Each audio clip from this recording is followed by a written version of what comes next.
So that leads us then to something called symbol assessment, a way to try to figure out what's the best kind of symbol to use for a given student or a given individual client that we're working with.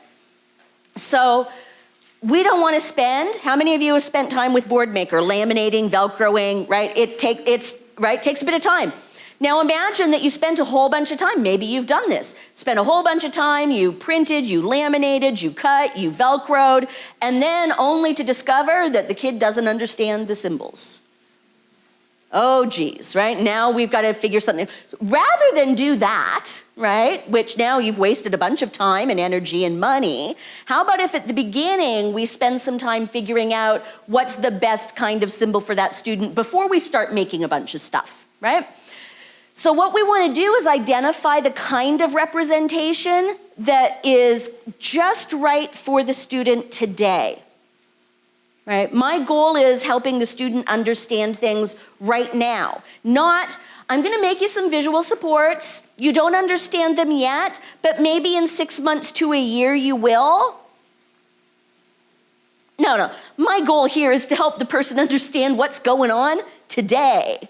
Right? And if that means that, we're using objects, but I'd really like us to get to graphic symbols, well, I can work on teaching that over time, but I'm not going to make the person wait for 6 months or a year or however long it takes just because I don't want to use object cues. Right? So we need to start where the person is at. Not too hard, not too easy, just right. I mentioned this already. Sometimes we're going to use different kinds of symbol representations, depending on the individual, for different things. So some people might use graphic symbols for things that are really familiar to them. But for brand new things or things that aren't very familiar, they might use photographs, right? So they've never been to Science World. They've seen it from the SkyTrain. If I have a line drawing of Science World, they don't know what it means, but if I show them a photograph, oh, that place, now they know. So they might use photographs for some things, but for things that they encounter every single day, they're using graphic symbols from BoardMaker. And we can use both. There is no rule that says, if you're using BoardMaker symbols, thou shalt not use photos. There's no rule that says that. You use what's going to work for the individual, okay?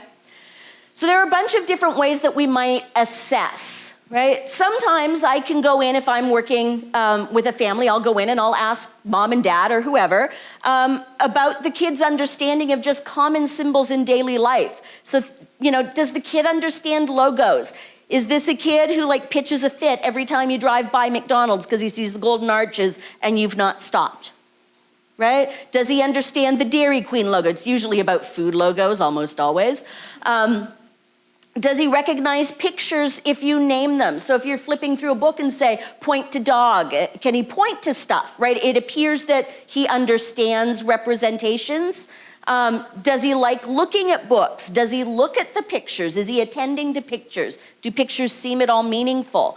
Does he read? I always ask the reading question, because if somebody reads and reads reliably well, we'll just use text.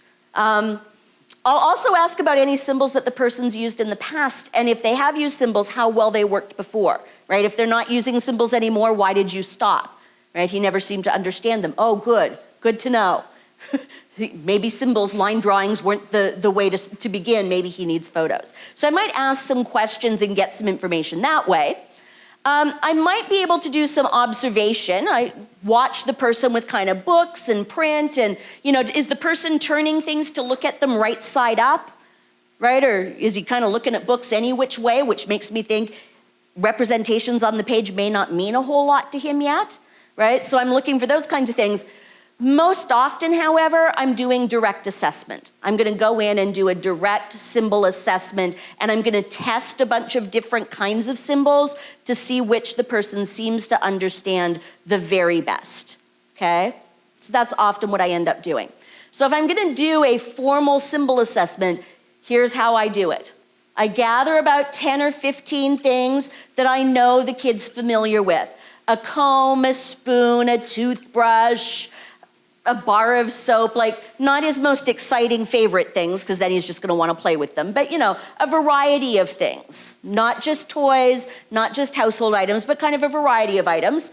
And then I'm going to either collect or create an identical set of objects. So if I had a toothbrush is gonna be one of the items that I wanna check, I'll have an identical toothbrush, one that looks exactly the same. I'll get non-identical sets of objects. So I'll get another toothbrush, but not the same size, shape, or color, still a toothbrush. I'll take color photographs of every single item. I'll take black and white photos if I think that I might need to assess the color versus black and white thing, depends on the situation. But black and white photos of all of those objects. I'll make a color graphic symbol, a la Board Maker, for all of those items, a black and white graphic symbol for all of those items, and if I even kind of suspect that the kid might be reading, I'll have printed word cards as well. So here's kind of what it looks like. I don't have pictures of everything in the list, but it'll give you a sense. Here are some target items, some objects. So this is a toy hamburger. That's an actual bowl from the kid's house. A bottle of bubbles, an orange, the kid eats oranges every day, a balloon, this is a banana. This is, and sadly I don't have it, it's packed away somewhere, I couldn't quite find it, but this is a nacho chip. When we come back and talk about object cues later, I'll tell you some stories about making food into object cues, but that nacho chip there is still alive today, I still own it. And it's about 20 years old. And it's shellacked in kind of the shellac that they use at sushi restaurants. You can go buy that stuff and you can cover food in it. I've worked with deaf-blind kids and I've worked with individuals with really significant cognitive challenges who require 3D representations, and you can't always get toy food of everything. So I've shellacked a lot of food in my day. So that's a shellacked nacho chip. I did have a French fry from McDonald's and it got crushed in a suitcase once, but it and a chicken nugget. I had a chicken nugget and that was a good 20 years before that one got crunched. It never went green. Yeah, I know that's kind of frightening, but so a chip, scissors, a washcloth. So these are all items that were familiar items for a child I was going in to do a symbol assessment for. We'd get identical objects, right? So identical objects would look exactly the same.